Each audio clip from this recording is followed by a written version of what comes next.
Even if you've never visited Australia, you can often spot an Australian home in seconds. Look for 3 clues: a roof built for shade, outdoor living space, and windows made for harsh sun and airflow. Today we'll speedrun how homes are built in Australia and why they end up looking like this. First giveaway, the roof. In Australia, the roof often feels bigger because shade is part of the design. Those overhangs aren't just style.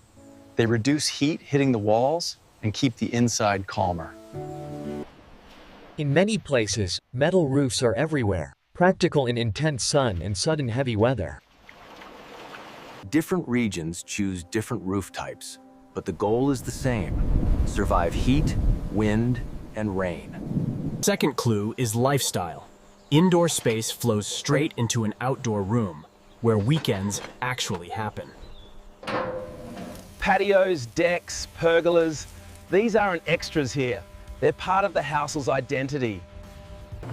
The design often treats the backyard like another living room, connected, airy, and easy to use. You'll also notice a comfort mindset: fans, airflow, and shade before you even talk about air conditioning. Third clue, the openings. Big windows and doors, almost always with insect screens, because fresh air is a lifestyle. Australians love breezes at night, but they don't love mosquitoes. Screens make that trade-off possible. Notice how often windows are protected by eaves, awnings, blinds, anything that cuts the strongest sun. From the street, you might see brick, render, or cladding, but the real story is what's behind that skin. Put it together and it's unmistakable. Shade-first roofs, outdoor living, and sun-ready openings. If a home here can't handle a hot afternoon and a backyard gathering, it's missing the point. So why does Australia build this way? 3 forces shape almost everything: climate, risk, and daily life. Australia is huge, tropical in the north, temperate down south, and dry inland. So houses adapt to very different weather. In many places, the sun is intense, so shade becomes architecture: overhangs, verandas, and covered outdoor zones. A good Australian house tries to reduce heat before it enters, so you don't have to fight it later with machines. And when weather changes, it can change fast. So roofs, gutters, and drainage matter more than most people expect. Risk is the second force. In some regions, the design is shaped by bushfire conditions and how sites are managed. In other areas, it's storms and high winds, so roofs, fixings, and watertight details become non-negotiable. And sometimes it's flooding, so levels, drainage paths, and even raised floors can be part of the local building logic.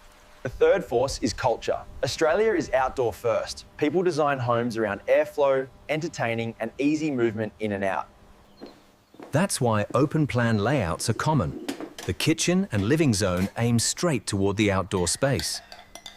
Practicality shows up everywhere. Materials that handle sand, rain, and messy weekends without constant worry. Once you understand those 3 forces, the Australian look makes sense. Manage sun, manage risk, and live outside. Now let's build one fast.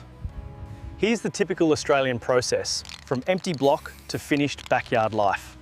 Every build starts with land and rules, setbacks, drainage, and energy performance, because Australia's regions demand different solutions.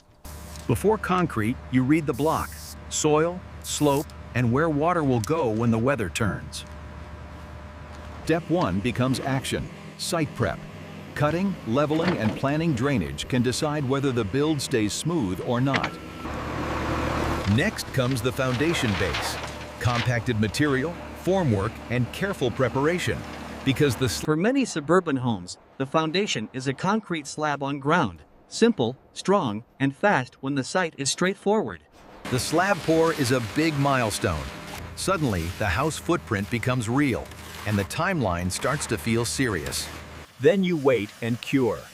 It's not glamorous, but it's the quiet step that protects strength and reduces future cracking. Step 3. The structure. In Australia, light timber framing is common, and it goes up surprisingly fast. This lighter frame is the hidden backbone. It's efficient, flexible, and well-suited to many local building methods.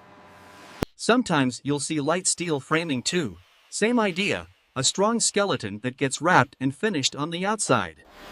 Next is the envelope, wraps and layers that control moisture and heat. This is where comfort begins, before any air conditioner. From the street you might see brick, but often it's brick veneer, a protective skin over the frame, not the main structure. Other homes use cladding or render. Different look, same principle, a durable outer layer that handles weather and sun. When windows go in, details matter. Sealing, flashing, and glazing choices, because glass can be comfort or a heat problem. Insulation and air sealing are the unsung heroes. They reduce heat gain, cut drafts, and make the house cheaper to run. Step 5, the roof system. Trusses go up, then the roof becomes the house's main shield against sun and storms. In many areas, metal roofing is chosen for performance and speed, and it pairs well with good insulation and ventilation. Don't underestimate the boring parts: gutters, downpipes, and drainage. In wild weather, these details protect everything below. Step 6 begins, services. Electrical and plumbing go in while the frame is open, before the walls close up. Plumbing planning is practical here. Hot water, outdoor taps, and layouts built for real life, not just floor plans. Comfort systems follow: cooling, ventilation, and fans.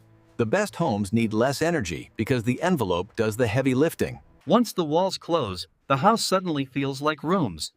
This is where speed meets detail, and mistakes become expensive. Then finishes: kitchens, bathrooms, floors, and crucially, the outdoor zone. In Australia, that outside room is part of the plan. By the end, you get a home built to breathe, designed around shade, airflow, and a backyard you'll actually use. Now the money question. Where does the budget go in Australia? 5 categories usually decide the pain. Number 1 is site work. Slope, soil, and retaining can blow costs up before the house even looks started. Closely tied is drainage. If water isn't controlled, the slab and yard become problems every time heavy rain hits. Next is structure: slab, frame, and labor. Complexity, more corners and roof lines, usually means more hours and more cost. Simple shapes are cheaper. Every extra corner is another detail to waterproof, insulate, and finish. Windows and glazing are a major cost driver, especially when you want big views without turning the house into an oven. Good glazing pays back in comfort, but it's not cheap up front, and this is where many budgets feel the squeeze. Comfort systems are next. Cooling, ventilation, and sometimes heating too, because parts of Australia get surprisingly cold. The country is hot in our heads, but southern winters change choices. Insulation, sealing, and heating become more important. Then finishes, kitchens and bathrooms especially. Small upgrades stack up fast. Cabinetry, benchtops, tiles, and tapware. Bathrooms hide expensive work: waterproofing, plumbing, and high-detail labor. Done right, they last. Done wrong, they fail loudly. Finishes are where dream home choices live, and where budgets get quietly eaten one decision at a time. And the sneaky one? Outdoor living. Decks, fences, paving, landscaping, because the backyard is part of the floor plan here. So the budget hotspots are site work, windows, comfort systems, and finishes, plus the outdoor zone everyone actually uses. All right, 5 iconic details that scream Australia. Once you notice them, you can't unsee them. 1. Deep eaves and strong shade lines. Australians design around sun, not just around rooms. 2. The outdoor room, a covered space that connects to the living area, where life actually happens. 3. Big sliding doors and open plan flow. Inside and outside are meant to feel like one continuous zone. 4. Insect screens and airflow culture. Fresh air is the default. Screens make it practical. 5. A practical roof, often metal. It's fast, durable, and built for harsh sun and sudden weather. Shade, outdoor room, sliders, screens, and a practical roof. Those 5 details hold the Australian look together.